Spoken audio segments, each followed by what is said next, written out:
after each slide, if you want to ask a question about that particular, the matters in that slide, and then we go on to the next one, do the same. At the end, after all that, there'll be plenty of time for any other questions that you want. We're here to answer all your questions if we can. But just for the sake of order, let's just let Peter go through these slides first. Is that okay? Yeah. Okay. Great. So, There you go. thanks. Yeah, just. Great. Hello. Yeah, I'm Peter Alexander, and I am not actually of any official role in the new organization or organizations. But as you know, I'm the kind of lead benefactor, or my wife and I are the lead benefactors of several now in acquiring Gigg Lane and trying to get things back together. And so I'm just the presenter because, you know, you might know my profession is marketing, so I never saw a presentation I didn't want to give. So yes, so we're going to talk about generally, you know, the way we see things, what we see the plan as, and we're open to any and all questions, and we'll try to answer them transparently and fairly as much as we can. All right, so you know, to start with, we have bought Gigg Lane and the memorabilia, history, and trademark for Bury FC, Bury Football Club. We'll come back to what it means to be able to use the name with the FA in a few minutes, but we have the rights to it, so no one else could call themselves Bury FC from a trademark perspective, and so we're happy about that. The Bury Football Club Company is a company that is limited by guarantee rather than by shareholdings, and it's a subtlety. It was in one of the details in the conditions from the government funding to acquire Gigg, and we'll come to the structure in a second as well. But that's just kind of club and company speak. That is an interesting tidbit. The Bury Football Club Company, we now have the name the Bury Football Club Company, which is the name that the old club had without the at the end, if you remember, and because they wouldn't let us use the at the end, otherwise we would have had exactly the same name. But as the administrator took the company essentially into administration, very recently they had a shareholders meeting at our request of the old company where they agreed to change their name to something else, whatever, in order to allow us to use the old name, which we registered straight away. We'll look at the structure in a second, but you've got the Bury FC Supporters Society, which was always the official name of what colloquially everyone knows as Forever Bury, but nobody's really using that, but that was actually the registered name. So that organization has gone back to that name, and the benefactors are in Bury FC Benefactors Limited. And right now the football club company is 50-50. That's a part of this limited by guarantee thing. But in terms of governance, the Football Supporter Society would always be the body that would elect the chairman, and the chairman would always have the casting vote in the event of a tie. In terms of the Bury Football Club Company Limited, we have an asset lock so that we cannot sell on the stadium, you know, for profit or whatever. There's no intention for that. There are no debts and no dividends or distributions expected by any of the benefactors. And historically, we were very careful that we didn't use the term investor, because, you know, investment in football is like, investment in airships or something. You know, you're never going to make any money out of it, and nor should you build that expectation. So we whenever we talk to other prospective benefactors, we're very careful not to build an expectation that they should expect any kind of return. And then you might say, well, what's the point of them being benefactors versus just donors? And part of it is if you look at the way you get people to put money into something, if they feel like they've got some kind of ownership, they're more likely to put more in, and they're more likely to stay involved, interested, and maybe put more in later on. And so, as a model, we see that as interesting. Also, we like the idea of there being benefactor role in governance, because there are examples of purely 100% fan-owned teams that have just voted themselves to go private, to sell to a rich individual or whatever, and we don't necessarily think that is a good option for Bury in the future. We want to avoid the problems of the past, and we don't want that to happen, and we don't want Bury to be dominated by a rich person or rich people in the future. We want it to be very fan-led. The governance in the article shows that there are 4 society board seats, 3 benefactor board seats, and 1 council board seat if the council put money in. And they've talked about it. It's contingent on a merger with AFC, but we haven't had, as they might say where I live right now, a red cent from them so far. So that's still aspirational, that we will get council involvement.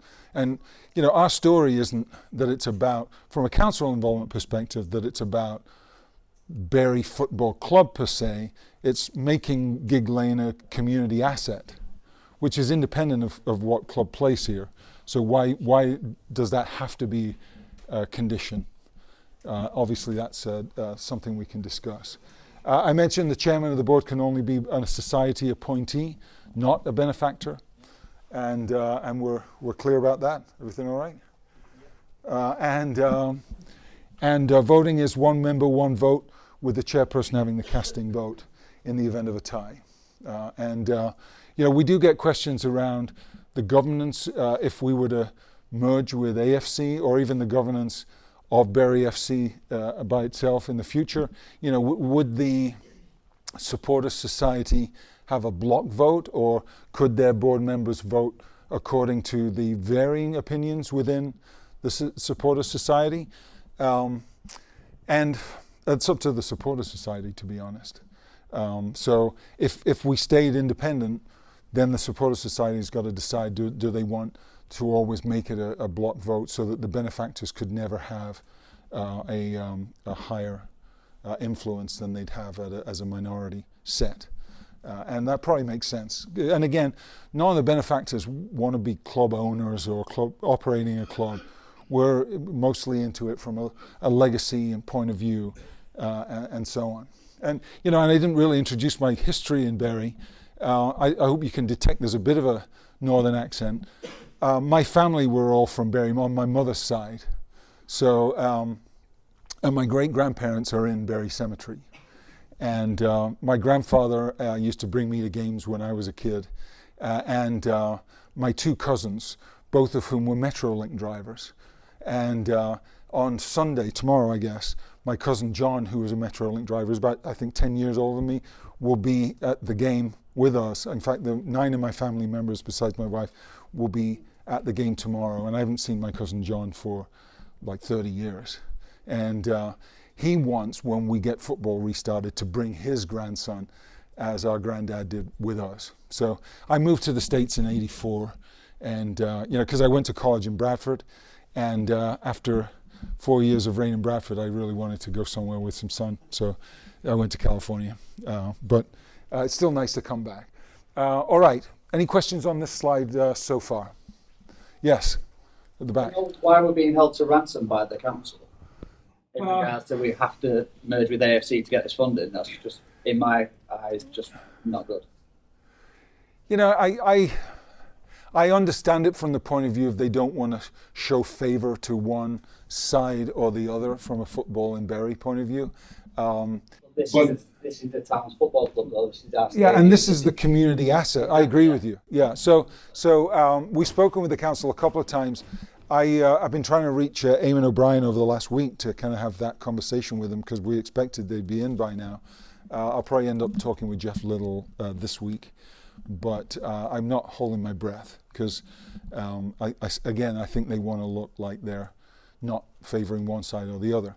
Although AFC believe that, and I'm not saying anything out of school. They believe that the council will build them a stadium with, swimming pool, the whole bit. It's in the study that they did with the council. So is that them showing favouritism? yeah, if they did that, it's a report saying that that's what is needed is one thing. Actually building that is a completely different thing, and different people have different opinions about if and when that might happen. Sorry, there was another. There are two companies mentioned on the slide. Yes. Yeah. Which one owns the ground? Well, it's leading to this. So the football club company, the football club company owns the ground, which was called Gigg Lane Stadium Limited before. So we changed it to that. Yeah, but which is in turn owned by the Supporters Society and the Benefactor companies. Does that got it? Yes. Going back to what was mentioned before, if we was unsuccessful with the council's funding, Yeah. would that put a stop to any of the plans going forward, or is there enough money, or is there a plan without the council's funding? So the answer, so the question is, is there enough funding if we don't get the council money? There's still around £300,000 of government funding, but in order to get that, we have to raise £300,000, and essentially the government will match it. So that would give us 600 to spend, and so how much we have is a function of then how much of the potential remodels that we would do, right? So we've already shown that with the existing funding, we're able to get part of the ground safety certified already, which is why we can have the game tomorrow. And we can still do enough, we believe, within the funding that we have and will raise in the next few months to finish the safety certification of the main stand and the conversion of this two-level structure to a gymnasium complex, which I'll show you in a sec. We do have Plan B, but this is all sort of up in the air.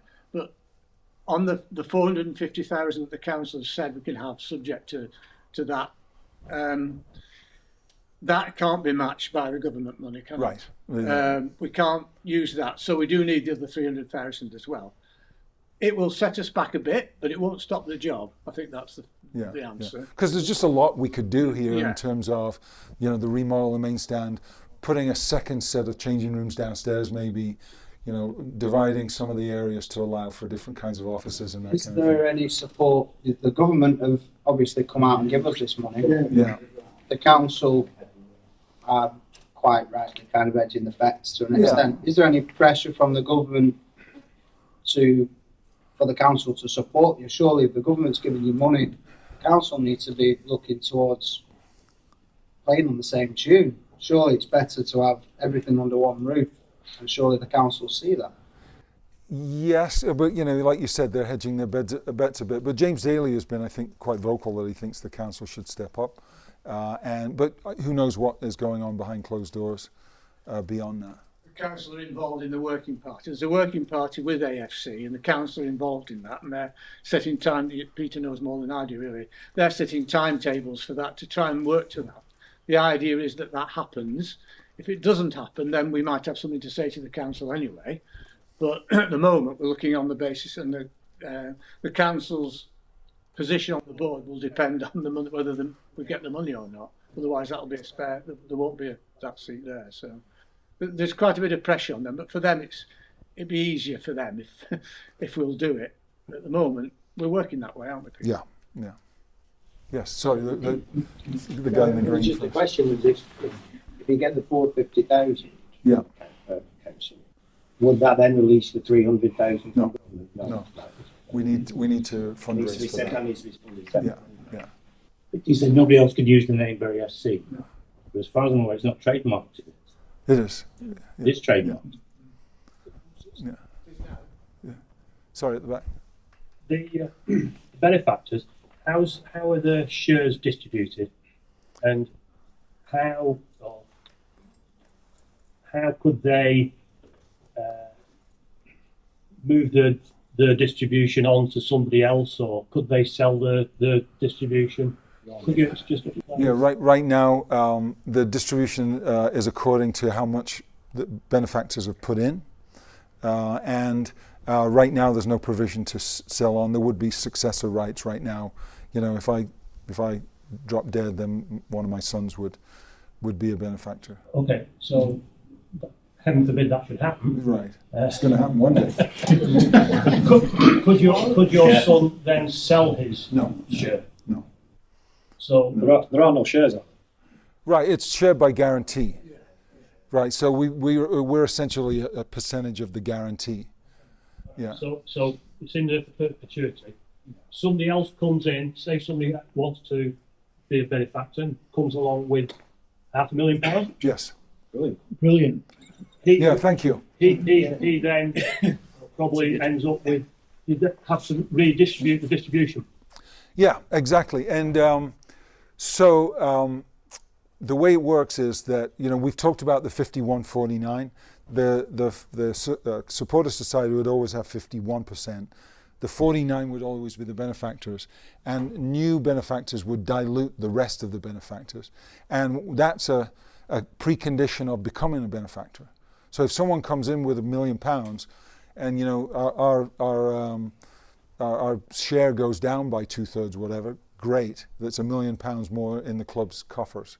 And we are talking with other potential benefactors around that happening. I think once we are clear about the playing future, I think more benefactors will sign up pretty quickly. I think that needs to be publicised widely, that basically somebody comes in, it's in for perpetuity, Yeah. and basically it can't come out again. Right. It's in there for good. Yeah, and we don't need to broadly publish that necessarily, but we do say it to potential benefactors. You know, so nobody's looking to get rich here. The only time there potentially could be any kind of payout would be if the supporter society, as the majority shareholder, together with support of the benefactors, decided to sell the club. In which case they should get their money back. You know what I mean?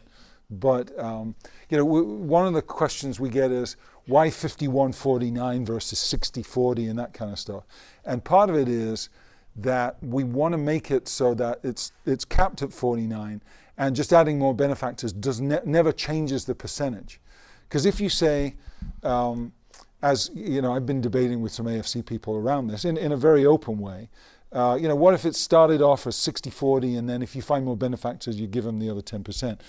Once you put a value on a share by benefactor, then that caps out how much in terms of benefactors you could ever have. You know what I mean? So you've got another, let's say it's 60-40, you've got another 9% that you could sell to benefactors. Then what? Then you have to go back to the dilution model. We're just saying rather than have that two-phase model, let's just stay with the dilution model from day one, if that makes sense. Do you understand that? Does everybody understand? Yeah, so. And all of the benefactors right now are Berry fans. They don't necessarily have to be, but we'd obviously prefer it, because what would your motivation be if you weren't having that? There was one benefactor that we've been talking to who is not currently a Berry fan, but is, you know, would be one if he became a benefactor. But his goal is to be part of setting up a sustainable model for football and have his name as part of that, which, you know, we're relatively unique in wanting to adopt the 51-49 model versus, you know, some are 100% fan owned, some have a small fan shareholding. Just plug this one a little bit more. Sure. If somebody, let's just hypothetically, Yeah. I don't know how much is in the benefactor pot. Let's just say £500,000 for figure. Okay. Somebody comes in, let's say, with 5 million. Yeah. Okay. How many people in the benefactor side of the? I don't remember right now, but it's something like 6, 7, 8. Yeah. No, on the board. Three. So the three benefactor board members. Yeah. Okay. So somebody comes in with a ridiculous amount of money. Does that sort of, could he put all three people on does he sort of like totally subsume everybody else? No. Have we not- We don't have the governance set up for that, but you know, it depends how we set it up. But again, they're in a minority anyway. So But yeah. and we'd have to together decide to allow them to be a benefactor. Yeah. Yeah. So and again, they put £5 million in. There are no, you're never getting it back. There's no income from it. It's kind of donation with pride of ownership, if you want to look at it that way. And I think if anything like that happened, obviously, we'd be going to the supporters company as well and saying, look, we've got this guy, what can we do about it? But unless you agreed, unless the supporters agreed, they'd just have to be part of the 49%, wouldn't they? Right. I'm not sure that they'd be willing to do that. But It was just a hypothesis. yeah. So just looking forward a little bit, one of the questions is, with the Bury Football Club Company Limited, do you put the football team in that? And the future intention is to have the football team in a separate company, also jointly owned by the benefactors and the SS, so that there's no direct linkage between the stadium and the facility and the team. So there's a lot of talk about, is the stadium self-sustainable, that kind of thing. Or if there was some cataclysmic financial crisis on the stadium side, it doesn't take the team out. That makes sense. And, you know, because we're all about protecting the club from it ever happening again. And, you know, part of that is protecting it from, you know, rich people and their whims one way or the other. And the second part of it is just making sure that the facility is sustainable. So there is, and then there would be an operating company which would be operating the stadium itself. So ownership versus operation of the stadium. Okay, so in terms of the capital expenditure program, the short-term projects, the first one is to turn this two-level building into a gym, basically operated by likely a third party. So it would, and then it would all be equipped out. I'll show you some diagrams that we've had an architect do, and that would bring a revenue stream from a combination of them leasing the facility and us getting a cut of the memberships. So that's part of the business model. A community multi-use space in the main stand.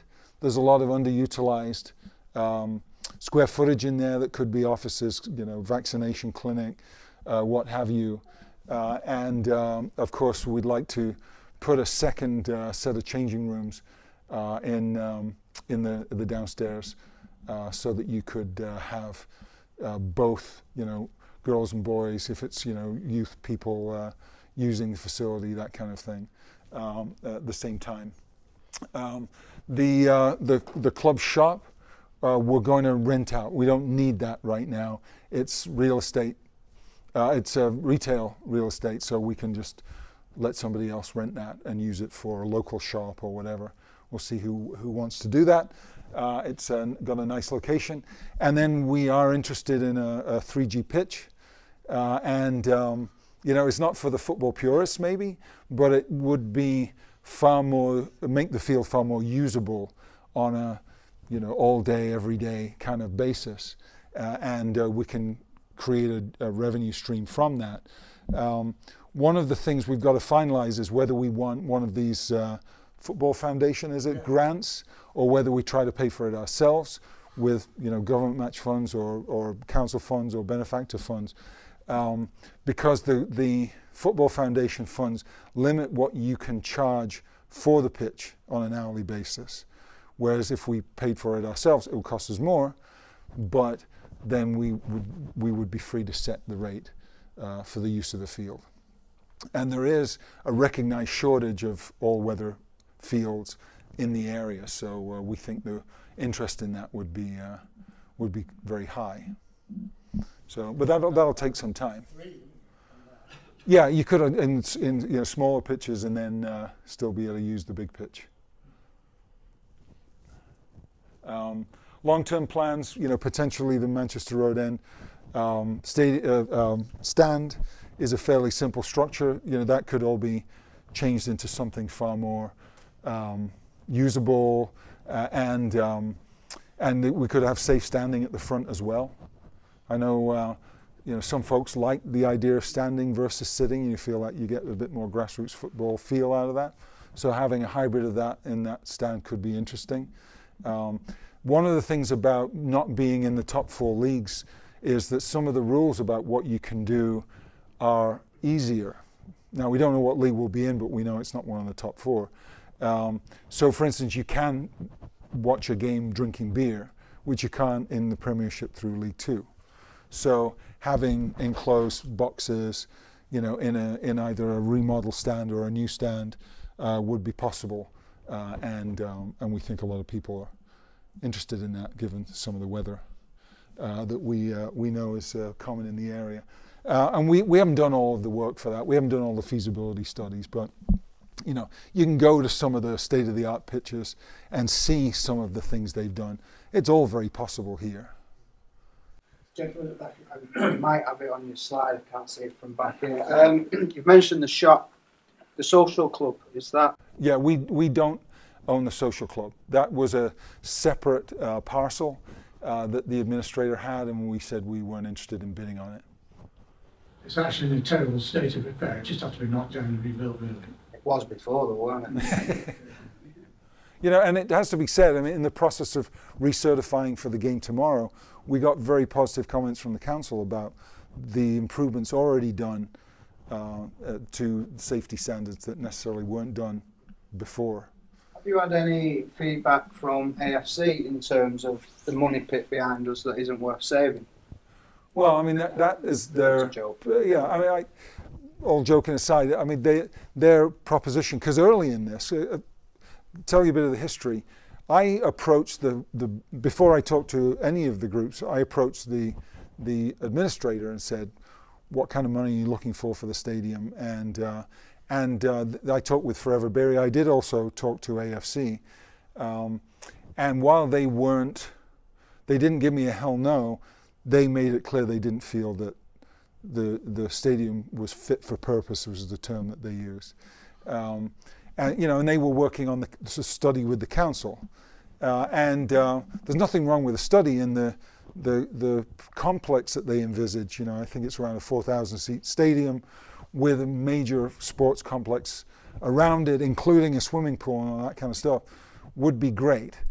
And they're still hoping, I think, that that's a possibility. Back to whether that's a likely thing or not. And again, how much of that is purely the leadership at AFC making those judgments? I've spoken with a lot of AFC people, and I would say a vast majority are more interested in coming to Gigg because of the history. And we had some AFC people in this morning, and after this they all went out and sat in their old seats. You had any board members from AFC in these meetings?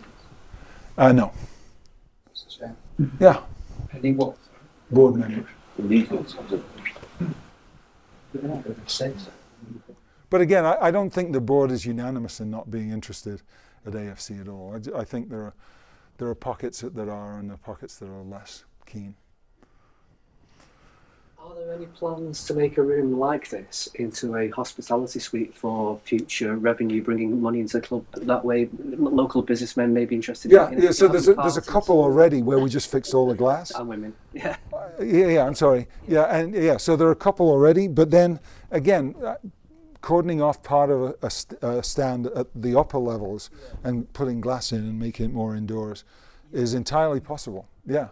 Like taking, the banner away here, the football college banner away that's been here for years. Yeah, and opening it right out so you can look, and. Well, so that's going to happen here because that was on so that you could drink beer in here with the game going on and you weren't officially watching. The bar's there. Again, if this is a gym, then we'll just do it somewhere else. Okay.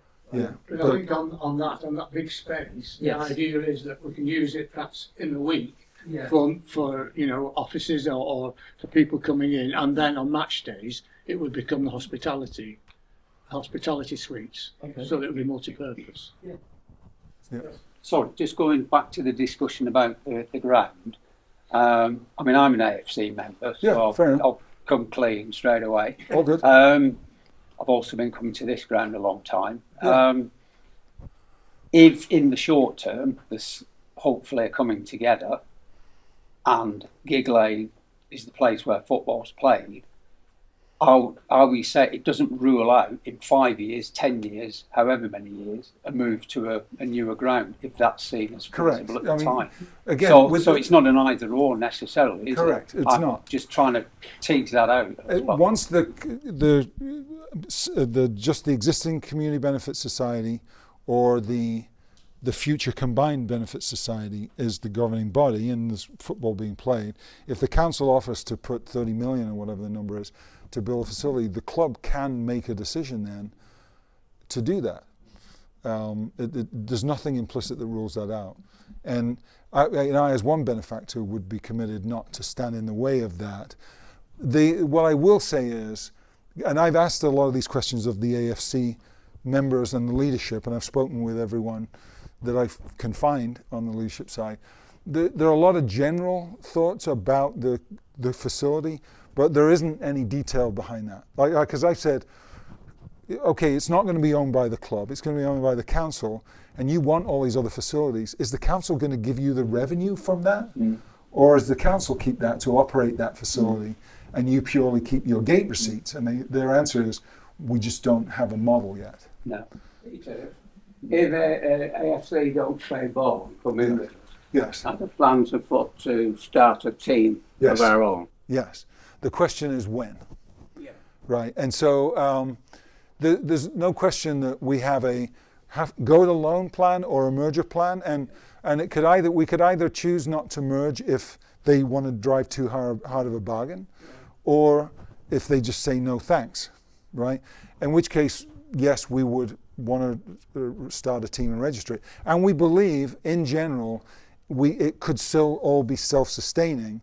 The disappointment would be having, 1,500, 2,000 people here to start with, instead of what could be 3,000 or 4,000 people. But we don't believe it's a lost cause without that. Now, the getting a league place is going to be the complex part, and that's going to take potentially a period of hard bargaining that wouldn't allow us to play next season. Yeah, but we haven't given up on that. We're still exploring all options. Depend on the football league, wouldn't it? Yes, yeah. But we're still exploring all options as to what we could do if that's the way it has to go. And and what level we could come in at. I know Bury went out in League One essentially, but is it where AFC is now? Is it below? Is it above? We have to have a League One to us. We have to get the FA to look at some of the issues around. Well, the ground is fine, of course. I mean, I've been to the Ratcliffe ground, and there's no comparison, but we don't quite have our full safety certificate yet. So, when do you have to do that? What are the deadlines for application? What can they waive? What they can't? One of the other things is about the naming, right? The Bury FC name, and there's no. I've yet to, and I've talked to the FA personally, and I know several of our members have, and asked them, what are the rules about the naming? And the answer you get is, if you go bankrupt and the football creditors are not paid, you have to wait 5 years, right? First of all, and I've also heard 3 to 5 years, and we're at the 3-year mark or close to it. Now, 2 things on that. One is, we are currently negotiating with the football creditors to a settlement. They wouldn't get paid in full. It would be, cents on the dollar, pence on the pound. But they were already 3 years into a 5-year deal. So we believe that there is a reasonable compromise in that. I've met with them personally. They're former players who are on contracts. And I believe there's a reasonable deal to be had for that. And with that, the FA said that they would, or the person I spoke to at the FA, who was fairly senior, said they would champion us being able to use the Bury FC name if we settle with the football creditors at less than 100%. Good. Great stuff. And to be honest, the strategy is negotiate a agreement in principle with the football creditors and say to the FA, if you'll let us in as Bury FC, we'll pay them. And if you won't, we won't. And so now the onus is on them to get the football creditors paid. Let us get on with it. But again, getting into a league is going to be tricky. And by doing that, do you believe that you might get a higher starting place in the pyramid? No, I can't predict where the starting place is. They have to want you.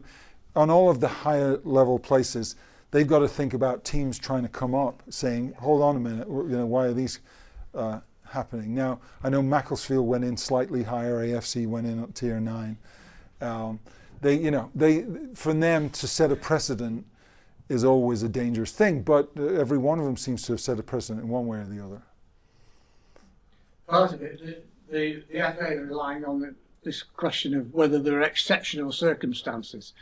We say a club hasn't been thrown out before, like we are. We must be exceptional, but at the moment that's an arguing point. So there are issues that are being dealt with in negotiations. I think it's unrealistic to think we could start back at League One or anything like that. It would have to be lower than that for us to be able to sustain it. We don't want to go in and just start being relegated every season. We've got to go somewhere anyway, at the best, where we could maintain it. But again, one of our strongest bargaining points is that there's more than 1,000 teams in the league pyramid, and less than 10% have any form of fan ownership. The rest rely on essentially rich owners playing Sabutio.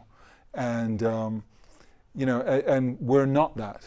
We're trying to strike that balance of getting benefactors and fan ownership and fan control. And so we're an interesting and potentially very appealing model.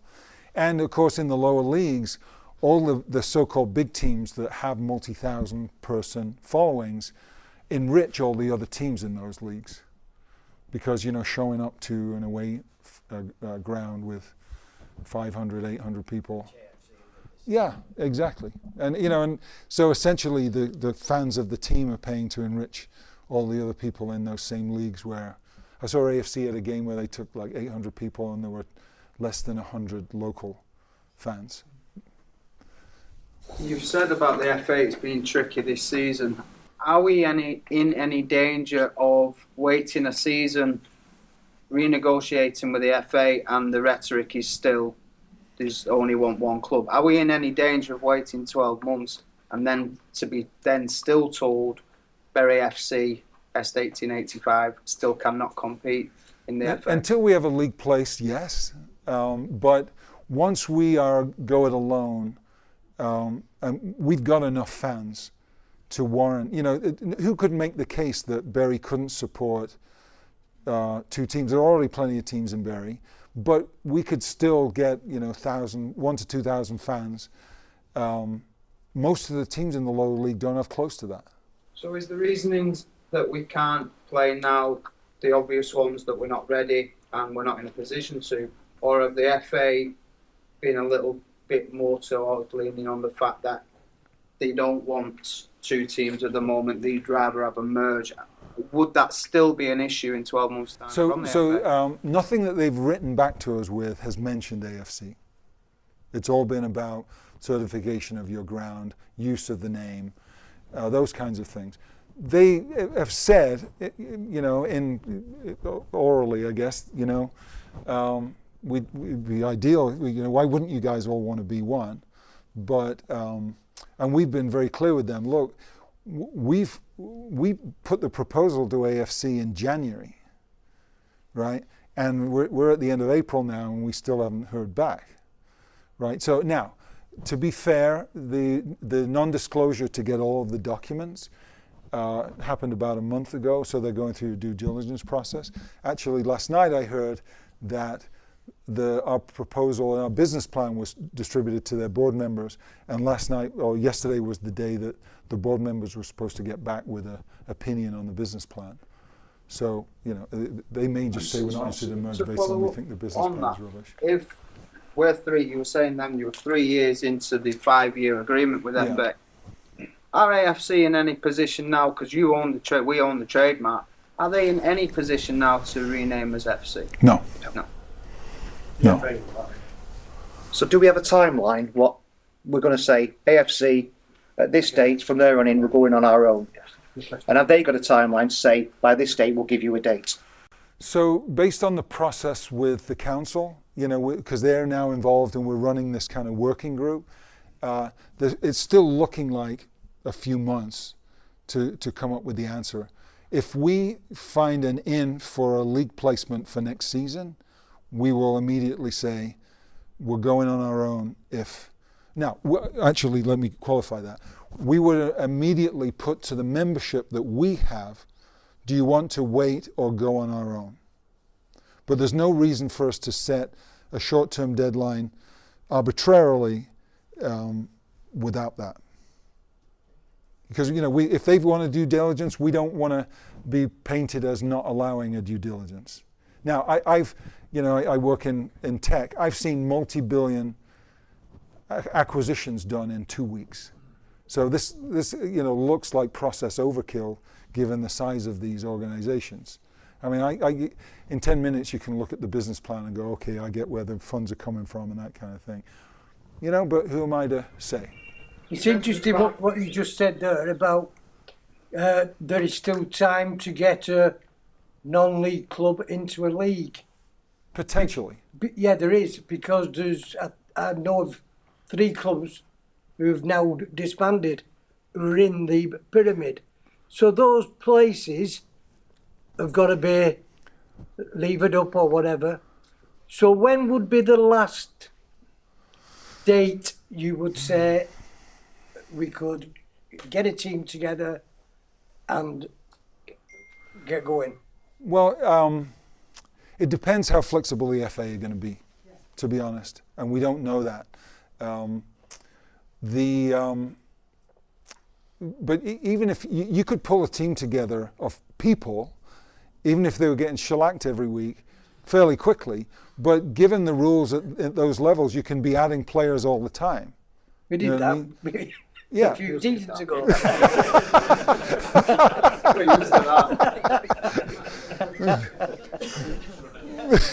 But to get into a league and get started wouldn't take that much, in my opinion. But the FA have got to be able to waive the application deadlines and all that other stuff, and the league has got to be willing to play fair. We have also looked at, and if you're aware of any clubs that look like they're going defunct, there is a scenario where you could buy another club and ask to move it here, right? Now, they don't like that idea very much at all, but, MK Dons, AFC Wimbledon, it's been done at much higher levels than this, right? I wouldn't call that likely, because most of them closed down. It's just that they're not getting enough fans and the expenses are too high. But I mean, there is that scenario, and so. But again, we're not really exploring that. We'd rather go in under our own steam, wherever we can get in, or merge. This gentleman here. Yeah, you mentioned then about £1 billion companies changing hands in a fortnight. Yes. I attended the shareholders meeting, I think, at 28th of March, and I asked the question about the monthly running costs of the stadium. Yes. And the answer I got was it's not very much, it's just a brick and steel structure. I think I need help on this because I think one of the next slides. Yeah, one what of I'm the trying to slides get to, if ASC are asking for information like that and that's the response they're getting, there's going to be a certain reluctance to be an amalgamation. It needs to be a bit more substantial what you're actually providing to them, surely. It's much more than that. Yeah, but that was a couple of weeks ago. I don't know whether they've improved any from that. Right, but I think there are two extremes. The one of which is, you could say it costs almost nothing. The other of which is, show me the business plan and every loophole and all that kind of stuff. And the answer's got to be somewhere in between.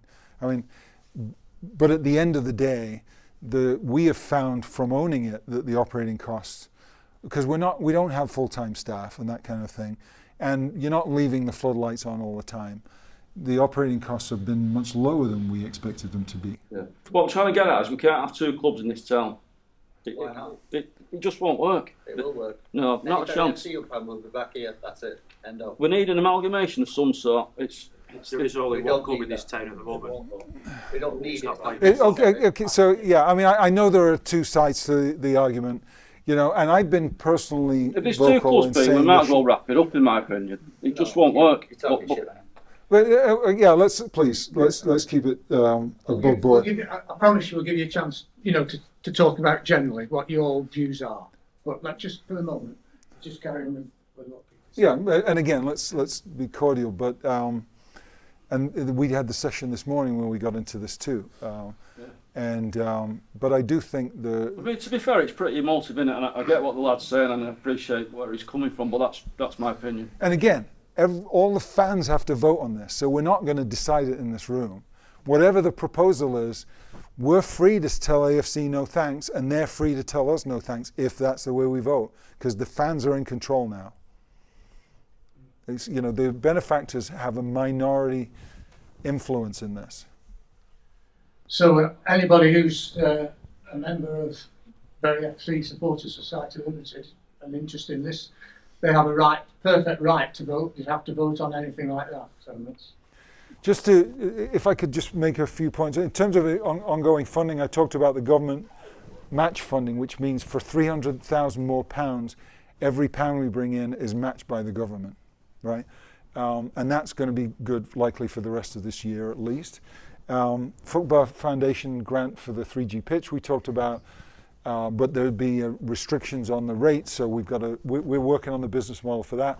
Sponsorships, we can even get sponsorships before we've got a team out here. In fact, the company I work for, I've got a bit of influence, is already signed up, or what? We've already made the proposal to the club, and we've had a verbal acceptance for sponsorship of some outdoor signage, some indoor signage, and the shirts for the women's team for the 3 remaining games of the season. So there's funds coming in from that, and we're in advanced discussions with a lot of other potential business sponsors. That £300,000 match fund, do you have to have the whole 300,000? No, we're pound by pound. So if somebody gives you £1,000, yes, you could then go along and get another £1,000. So the way it will really work is, let's say part of it was fixing up this room. It was going to cost £2,000. We'd put in 1,000 donation. The government puts in 1,000. We show them, here's the 2,000 cost. Yeah. So again, there's a lot of potential for that. Go. So the 3D pitch, if you were, they've got the Football Foundation grant. How long would you think that would take to come through, and how long would it take to have the 3G pitch put down? If help on that, what we'd have to do is we don't need planning permission for it. Sometimes you'd have to have some experts to tell you how to deal with it. You'd have to have lighting, and in reality, we would have to get our application in by July this year. Which would be decided upon by September this year, and we're already in negotiations with them, and they're very positive about it. They have a list of people who, on their list, who would do the work to get the grant. Basically, we are dealing with we've already got estimates from three companies. One of them we have, I think, preferred, who are Football Foundation people. Yeah. There would then be, after September, we'd have to go out and we'd have to get approval definitely for the one company to do it. The first thing is they'd have to, I mean, it's wonderful, but they'd have to dig up all that beautiful turf and lay the proper foundations and the proper details as to how they should do it, and then they have to lay it. And the whole, I think I'm right in saying, and yeah. 3 months. Yeah, they'd have to start next April to be ready for. So if it's amalgamation, then it'd be a grass pitch for the first season back, and then work would be done in the summer. No. Yeah. Well, if we haven't talked about the merger process yet, but the ongoing talks will take us till at least October. So AFC won't be playing here in August. Yeah. No. So no. So I think the reality is we'll be talking about that for the next season. But we are limited in time. But the Football Foundation is a very significant grant. But it has its drawbacks. Right. But one of the things I've heard from talking with some AFC folks is there's a common myth that somehow the pitch is too high or whatever for artificial turf. It's been assessed, it isn't, it's ready to go. That is, excuse my French. Sorry if I offended anyone. But I mean, it's just one of those where you go, where'd you get that? You know, and we've had it, the Football Foundation recommended people and others. No one has said this ain't going to work. All right. Other potential revenue sources or funding sources in the short term. Obviously, we've started a donations page, and that's coming through, you know, slowly. Generally, the difference between a benefactor or a donation, you know, if someone wants to, like, kind of pride of ownership, in inverted commas, and ongoing engagement, they can be a benefactor. But we will put minimum limits on that. It's not £25. It's more like £25,000. But you know, that's not hard and fast. So if someone says, you know, I've got this 20 grand, and you know, I'd love to be a benefactor, of course, you know, who we look a gift horse in the mouth. So more benefactors, donations. You know, there are benefits of tax benefits to making it pure donation versus the ownership model. But there's less legacy. You know, some people simply like the idea of the notion of something that they pass to their kids. You know, and and then council funding we talked about as well. Oh, these are the layouts for the gym that we've had architects' drawings for. That being upstairs, so you could be on a treadmill there looking out at the pitch without that banner on the outside, and getting inspiration from that.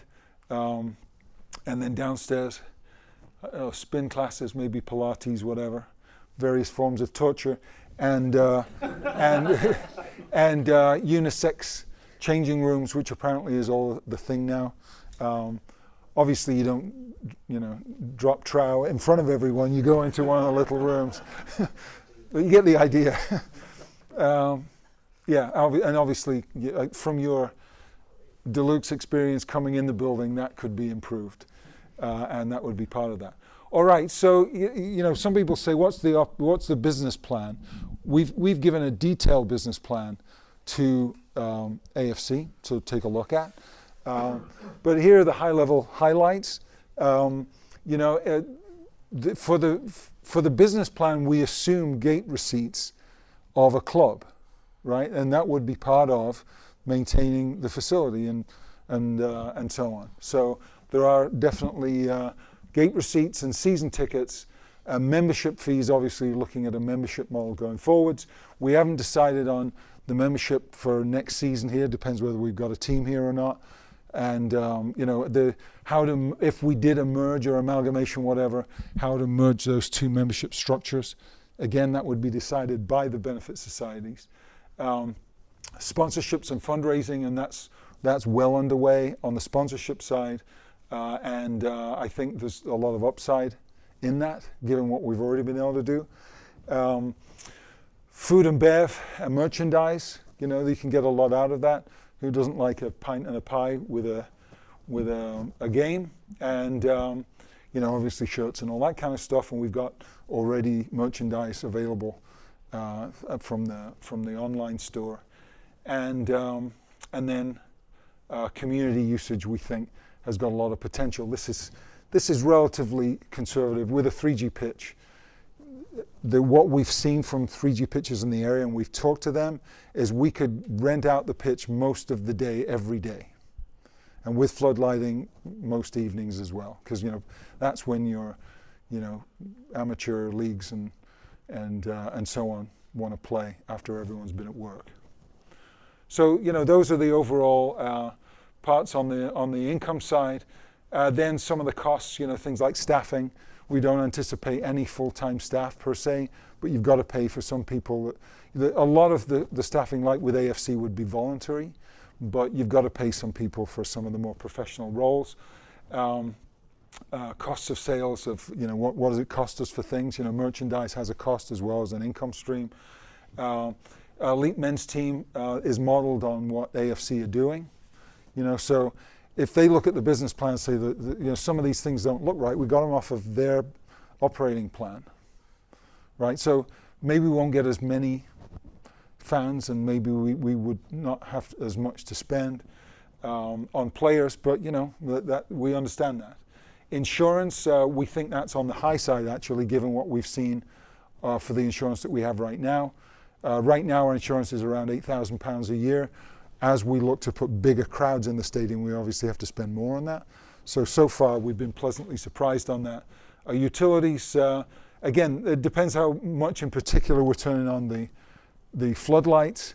Our energy bills so far have been fairly low. Our first month was £26. Obviously half of the lights didn't work at that point, but we're very careful about what we leave on. And as you can tell, we're not using the heat right now, if it even exists. Is there any in here? Oh yeah, there are things, but it's not on. So as a club at that level, you can control costs pretty well, and we would do that. At most professional facilities, you'll see the floodlights on for hours after the game and during the day and that kind of stuff. You just simply don't need to do that. Plus these days there are upgrades on the capital side that we can do with things like LED lights, which are a fraction of the operating cost. Security, we've got an alarm system that actually works now, and we know how to turn it off as well as to turn it on. The first time I came to the stadium, we came in the main stand and the alarm was just constantly going off. So it wasn't a hammer that we used to turn it off, but we got it off in the end. Maintenance, again, the roofs are generally in decent shape. We're getting a lot of donations of building materials. So, all the glass that was broken in the front of the downstairs hospitality areas, that's all fixed through donations now, and we think that will keep coming. But there's clearly going to be costs there, some other ancillary costs, and so on. So that's what we see as the general total of costs. So, there's a general model. Even expecting lower revenues and slightly higher costs, you could still at least be break even. And that's our proposition. Now, with no team playing here, of course, the gate receipts go down a lot, but you control your costs too, and that we think is manageable. But again, if someone says, some third party that may be merging with us said, we don't believe it, because your gate receipts are too high, or if without us you don't have high gate receipts.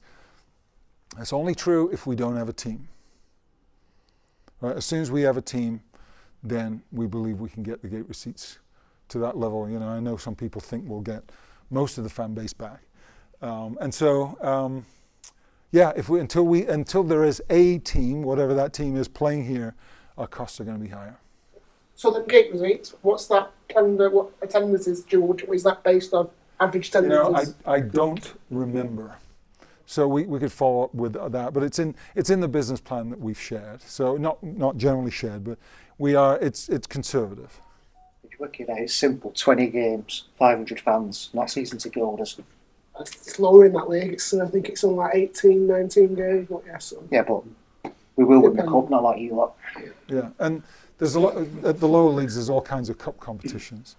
There's a lot of things you can do. And again, we were talking with one of the leagues, and they said, we used to have tournaments at this stadium. So it would be a great facility for tournaments. Particularly with a 3G pitch where you could have, 5 teams, or not 5 teams, you can obviously not have an odd number, but 6 teams playing a day, 8 teams playing a day in a tournament, and have all of their fans buy tickets to come. We could do okay out of that on a weekend, for example. Yeah, Peter. Yes. I just wanted to make a point. I think it's correct that not only has the business plan been obviously shared with AFC, we're waiting for the feedback on that, but we've gone over it line by line with Bury Council, Greater Manchester Combined Authority, and the Football Supporters Association already before it's gone. Yeah, and I would say the council and the councils are a lot more amenable to it than maybe the FSA. But it's not going to be perfect. There's going to be ups and downs in it. But again, with benefactors, in the short term, while you stabilise the business model, we should have some buffer. And it was also scrutinised by the government before they gave us the £1 million grant. But I mean, if you're in a desk It's a in live, Whitehall, it's a live bit plan, different but than sitting it's on been, the ground it's and been, it's bearing. been reviewed by several parties before AFC have even had light of it. Yeah. So people say, what's the business model? You know, there it is. You know, believe it or not. And again, a lot of upside if we can do improvements and get other forms of revenue. We could do a lot more with food and bev with enclosed places, you know, or boxes and that kind of thing, where companies could rent out a box and have food and bev in it, you know, and stay warm in the rain and so on. So yeah, that's that. And from a presentation point of view, that's what we've got. But there are still questions. We're happy to, you know, keep talking. Okay. Yes, that's one thing about the floodlights. Are they operational now? I mean, I'm not saying they're on, but you know, No. no. We're still waiting for the electric meter for the floodlights to be fitted. Right. But we've held fire on it because there's a £10 a day standing charge just to have the meter. Mm-hmm. So if we'd have done it in January, it would have been 900 Not quid. needed now, obviously. 900 quid out of pocket already. Yeah. But it's £10 a day just before you even switch them on. And it's about £300 just to switch them on for a match. What's the timeline notice on that then to get it done? I'd have to ask Dan. I don't know if he's well up to it, to be fair. But you know, We nothing's don't going to need them on, happen. do No. It's We're not ready to go whenever we want. Yeah. yeah. Same with the gas. We haven't got a gas meter either at the minute, but we don't need one.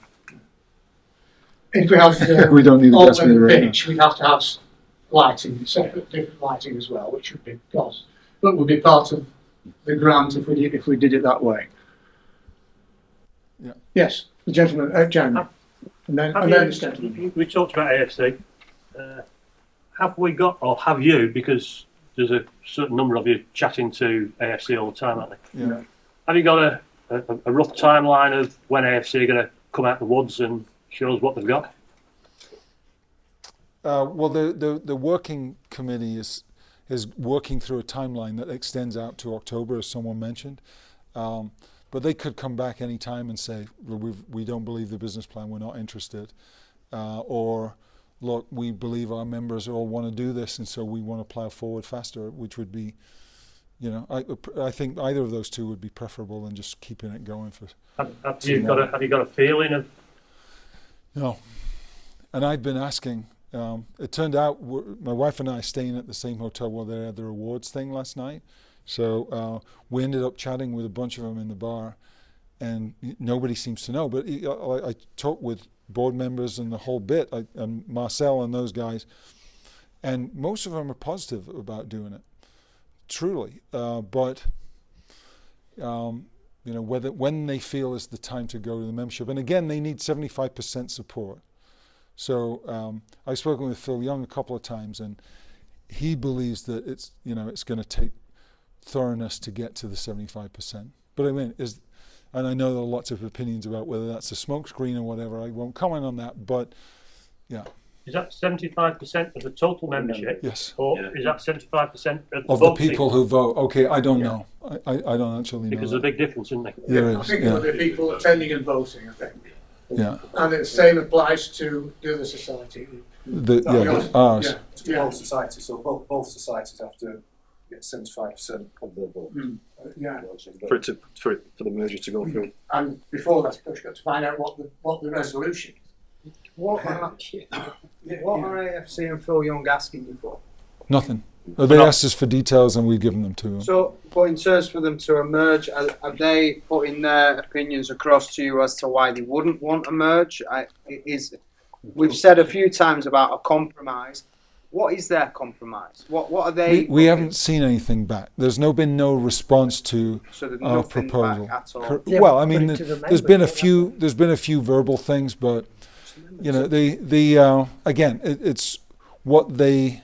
It's going to come down to what their members would want. And from the and when you talk with them, when you talk with a lot, and we talked even with some last night, and some people think, some online think I went to their award dinner and awards. Were you there? I didn't go in. I never went in that room. We were in the bar, right? You're not getting an award, is that what it is? But you know, there's a lot of there's what to be honest, there's something called the IKEA effect, right? And I'm doing a thing at the London School of Economics right now, studying behaviour, and they're interested in the Berry case, and the IKEA effect is, if I take that chair and see it in a store and it's £100, if I buy a flat pack from IKEA for 80, the final chair I believe is worth more than the £100 because I built it. That's a standard behavioral effect. They call it, it's documented, called the IKEA effect. And you know, they built this, and so there's a great pride of ownership. As far as I can tell, they keep controversy to a minimum there. So you know, they don't. Some people don't like the idea of, you know, some of the controversy coming back, and you know, they feel a lot of pride in what they've achieved. So I understand that. I don't not get it. I mean, winning the league, you know, always feels good, and having a piece of silverware. From their point of view, I suppose there's not much rush, is there really? Because they've got another year's rent. Well, this is the worry. Yeah. You have 12 months. You have 12 months waiting. Yeah. AFC are that one step further, closer to banging on the doors of your likes of your Yorks, your Scarboroughs, teams we used to watch growing up. It's almost then you've just said there's no rush. Well, if there's no rush for them now, in 12 months' time, there will be less likely for them to merge. And I think that's a lot of worry. I'm not sure about that. I think at some stage, and I'm not trying to, I was accused of being negative and I said this morning, but at some stage, AFC have got to decide if they're not going to come in, where they're going to be.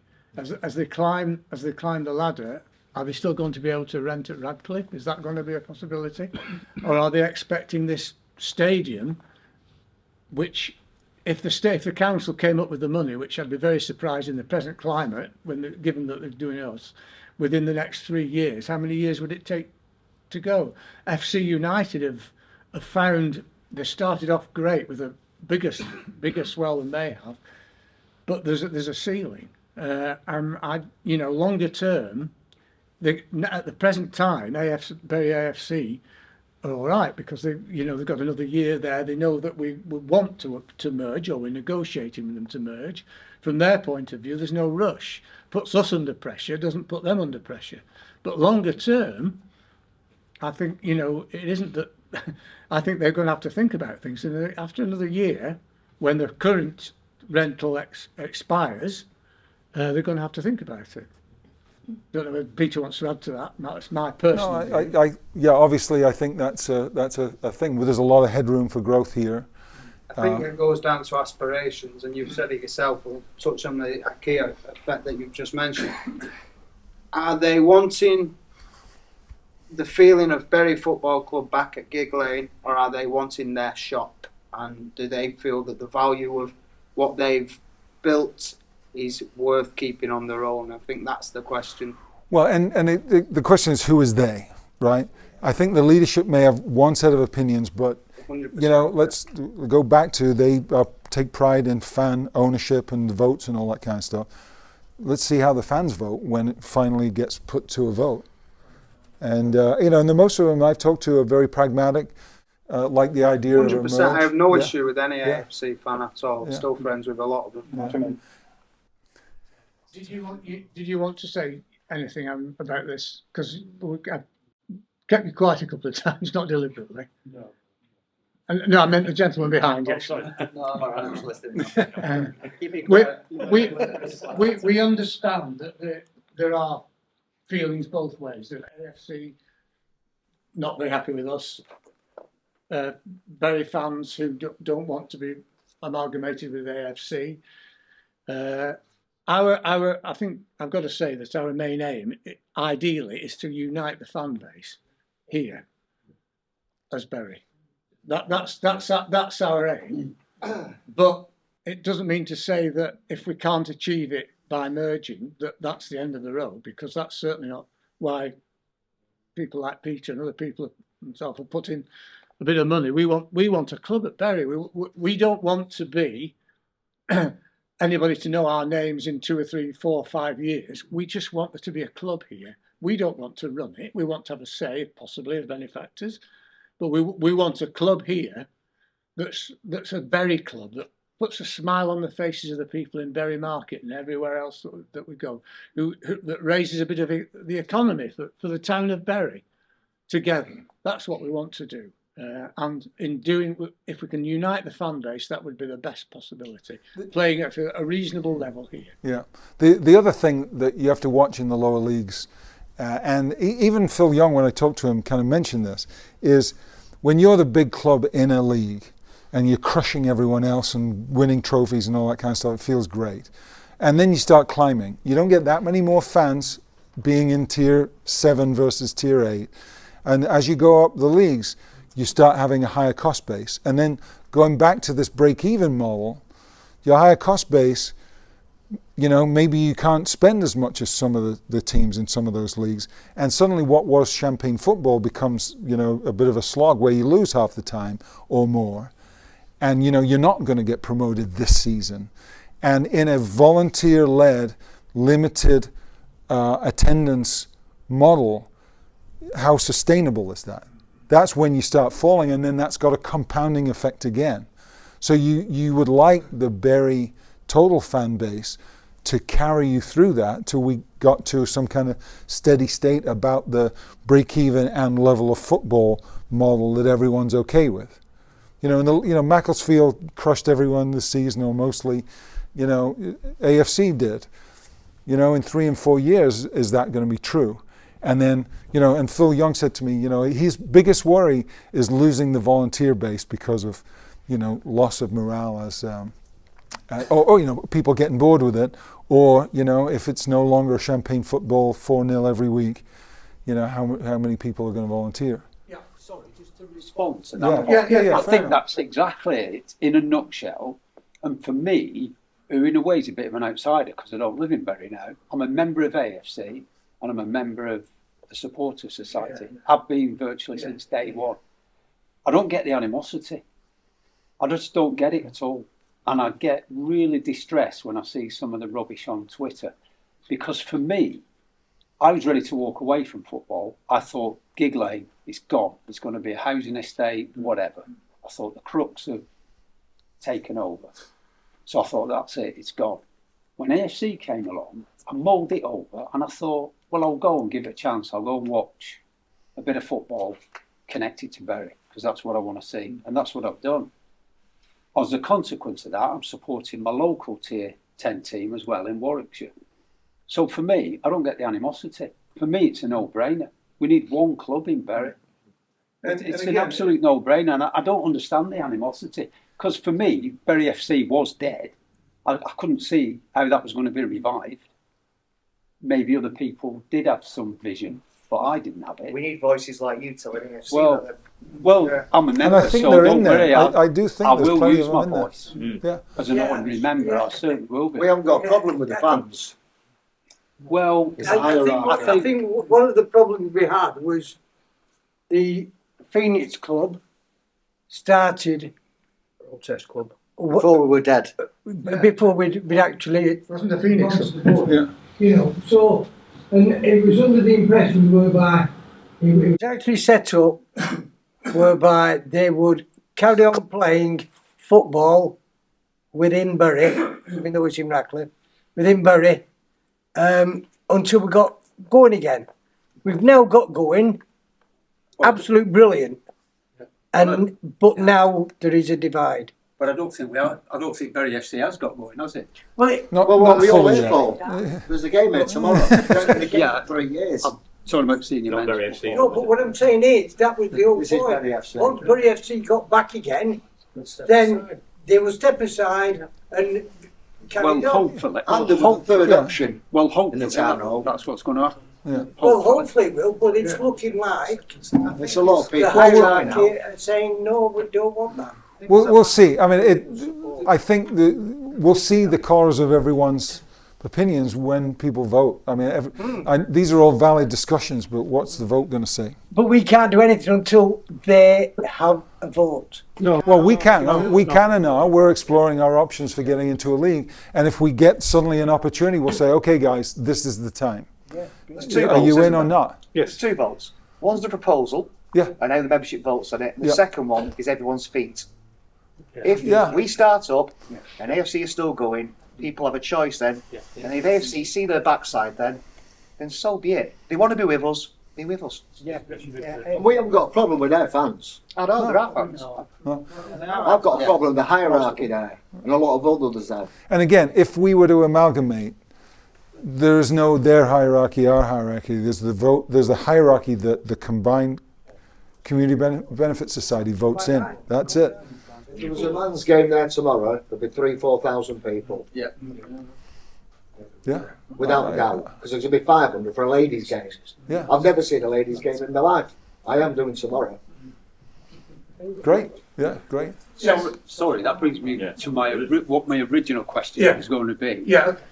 What I think the people of Bury can be really proud of. If you look at AFC, we've got women's teams, seem to be doing very well. Bury FC Foundation have got teams who are also doing very well.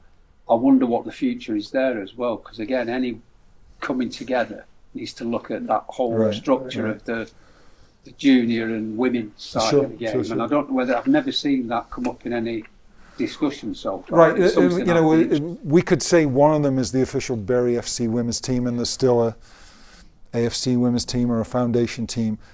Just like Radcliffe is a stadium that's used by 2 men's teams, we could have both of those women's teams playing on a 3G pitch here. No problem. Play AFC women's teams. We're playing Fleetwood tomorrow, and they've got 3 women's teams. We're playing Weekend one tomorrow. Yeah. I didn't want that to get lost. That the women's side of the game needs to. Yeah. Just moving it on a little bit. Yeah. Have you thought about it? Have you put in place any formative plans for if a merger doesn't happen? You know, a manager and an organisation to start a team. Well, there are some formative plans. We haven't said here is our manager or anything, but we're thinking about those. Of course, we've got Chris Murray, who helped start AFC, who's active among our group. So yeah, we've got the basis of it. But, we don't want to incur costs until we've got the league place, right? So that's been the focus in the short term.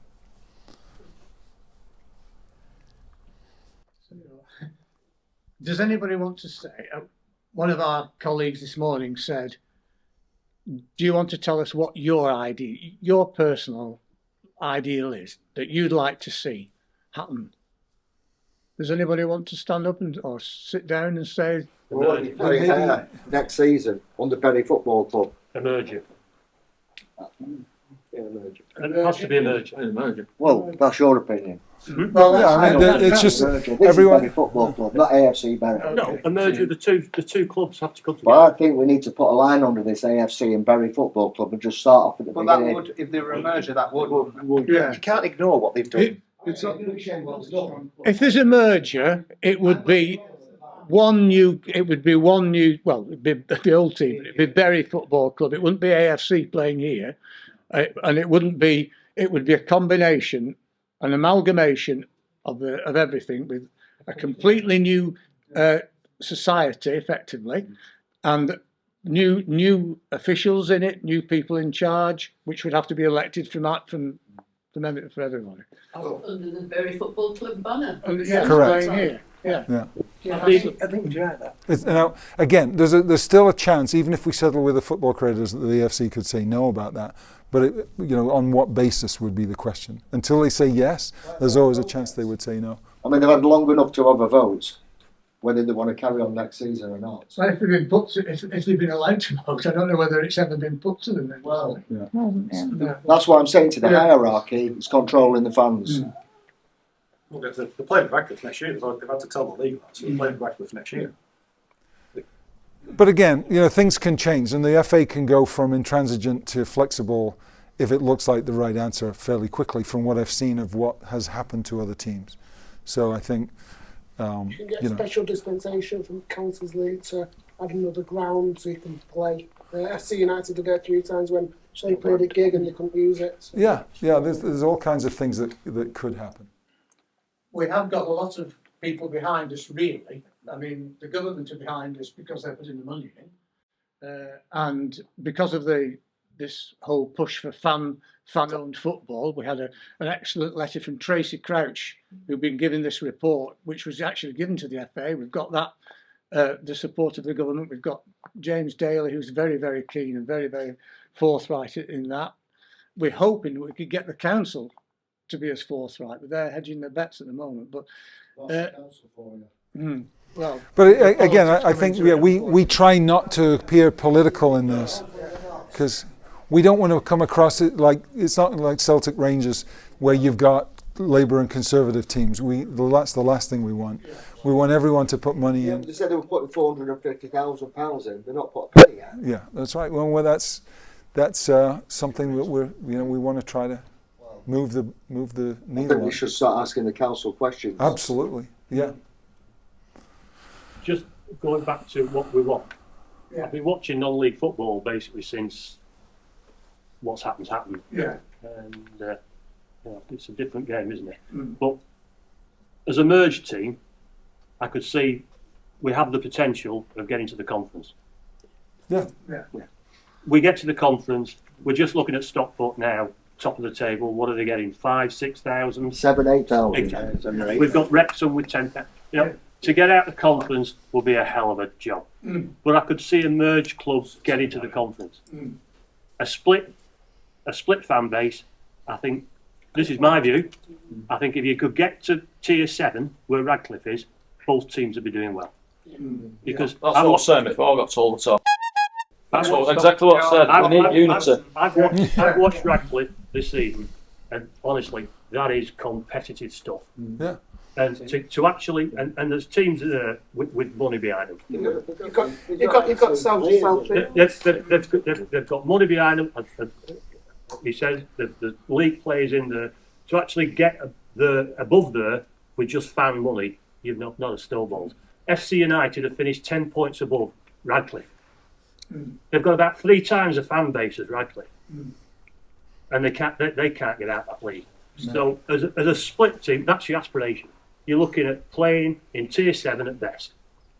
Possibly Bury FC played at Gigg Lane with the added funds at the ground. They could possibly go one step above that. But that's about the level. If you want to go any further, you've got to be a merged team. It all depends what you want. If you want to watch tier 7 football, that's it.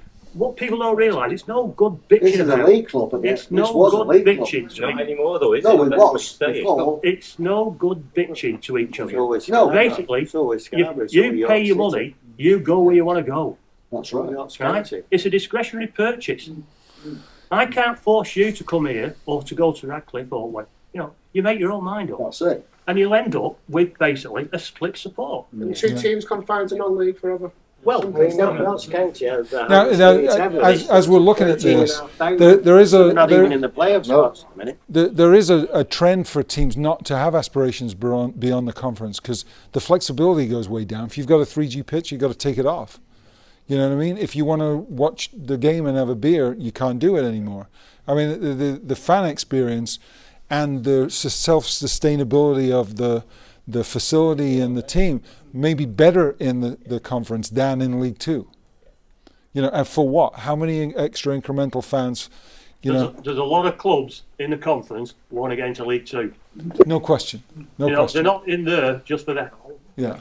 Well, losing like £2 million. It's all about your aspirations, Peter, isn't it? I mean, I want my son to see a league club here again. Yeah. That's what I want. Absolutely. He's not watched the game for 3 years. He didn't even watch England. We need a league club here, and that has to be the hope of everybody, and we need an amalgamation to achieve that. It's common sense. Okay, any other sort of questions, any other thoughts? So again, we've tried to take up the transparency here a little bit in terms of what the business model looks like.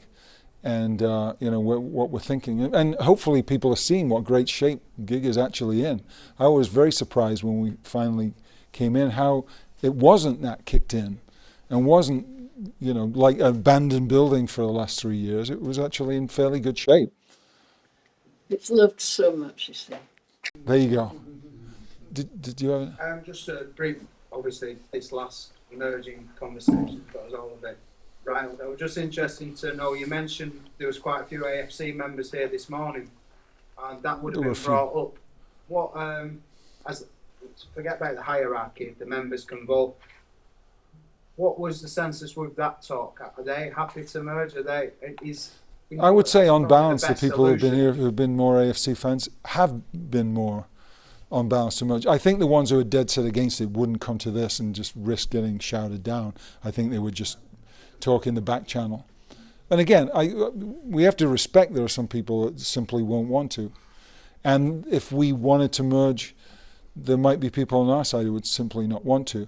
I like to think that in 2 years, a lot of this would be forgotten, and we'd just be buried at Gigg Lane. Yeah.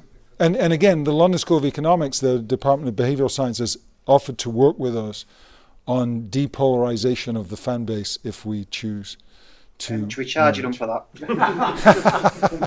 Yeah, we're an ideal petri dish. I think one of the things from this morning was that the general fans were surprised that it's 75%. Both societies need, or for there to be a merger, there needs 75% of the members all need to be in favour of it. It's not 51% or it has to be 75%. If it's only 74%, there isn't a merger.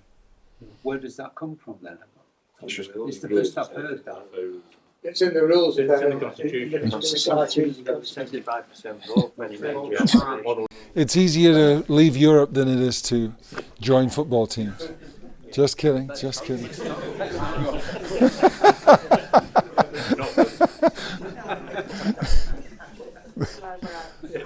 David.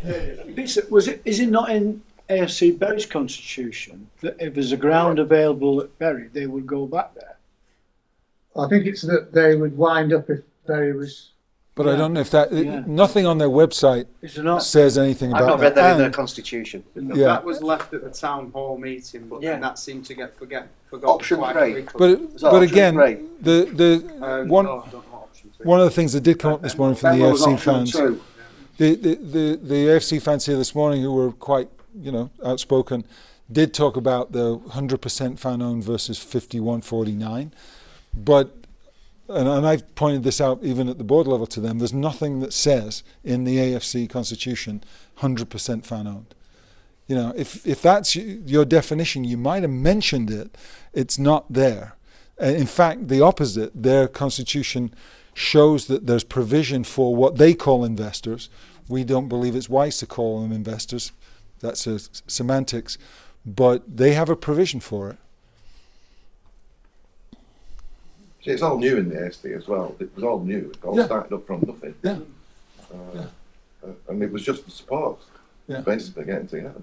Yeah, there has to be some people that are outspoken on it. But as far as I know, everybody's in ready for merger.